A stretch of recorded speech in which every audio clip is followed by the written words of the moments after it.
Ustaz, mengapa orang bunuh diri masuk neraka? Bukankah kematian telah ditentukan Allah? Nampaknya mau bunuh diri nih.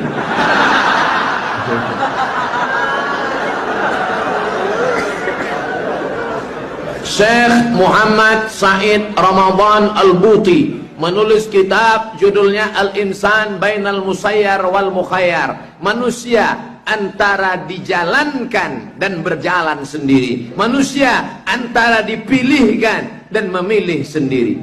Dulu ketika lahir menjadi orang Melayu, apakah Ustadz Mahir At-Tuwailibi memilih atau dipilihkan?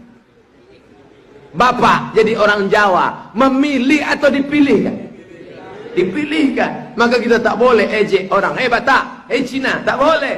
Karena dia tidak pernah memilih, dia dipilihkan. Tapi ada saatnya kita memilih. Malam ini mau datang ke pengajian, memilih atau dipilihkan? Memilih. Mau bunuh diri, ada pisau silet, memilih atau dipilihkan? Mulai ragu kan? Ketika Buya Hamka baca bukunya Tasawuf Modern, baca itu tulisan Buya Hamka di saat dia betul-betul down dalam penjara, naik tapak sepatu ke atas mejanya, "Hei Hamka, kau pengkhianat bangsa!" Nampaknya pisau silet di dinding penjara. Apa kata setan? "Hamka, ambil pisau silet itu, potong urat nadimu, tak ada gunanya kau hidup.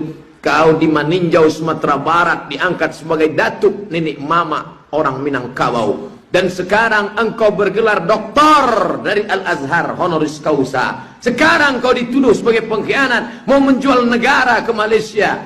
Bunuh saja dirimu." Tapi dia lawan dengan iman. Ada saatnya kita memilih. Kenapa dia masuk neraka? Karena dia memilih ikut ajakan setan. Maka kita selalu membaca ayat-ayat, ayat kursi, doa-doa, supaya jangan sampai setan berbisik, "Bunuh ke diri kau, bunuh diri, bunuh, bunuh."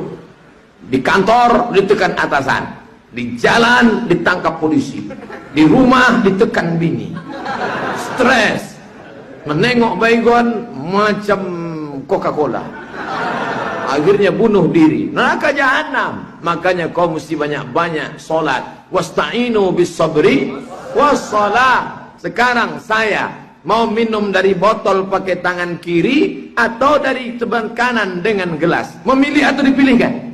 Memilih. Allah kasih saya kuasa sama, basar, kalam, kudrat, iradat. Gunakan sama, gunakan basar, gunakan kalam, gunakan kudrat, gunakan iradat. Pakai tangan kanan, ucapkan bismillah, minum bismillahirrahmanirrahim.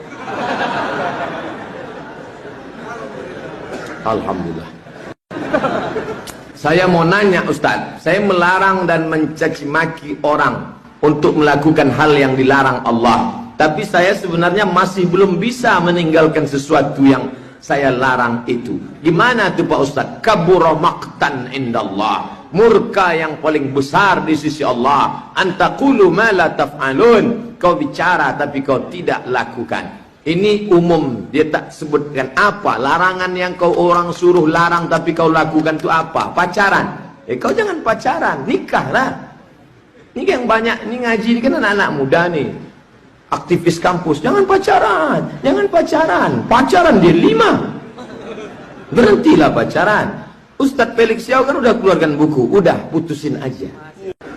Demi terciptanya kajian yang nyaman dan khusyuk, tolong nasihati kami yang datang ke kajian yang masih sibuk dengan handphone kami, yang masih sibuk upload foto di sosial media, yang masih sibuk dengan hal-hal lain hingga tindakan kami mengganggu kekhusyukan beberapa orang yang berniat mendengarkan kajian dengan khusyuk. Tolong Ustadz, demi kebahagiaan setiap kajian. Ada ustadz-ustadz kita, kalau nampaknya orang main HP langsung, "Kamu yang Saya termasuk yang tidak keras. Saya ini ustadz yang lembut. Bagi saya zaman edan, mau aja orang ke masjid, alhamdulillah.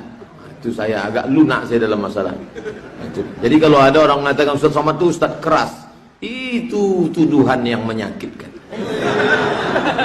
Tapi saya anjurkan, janganlah asik berfoto aja. Asik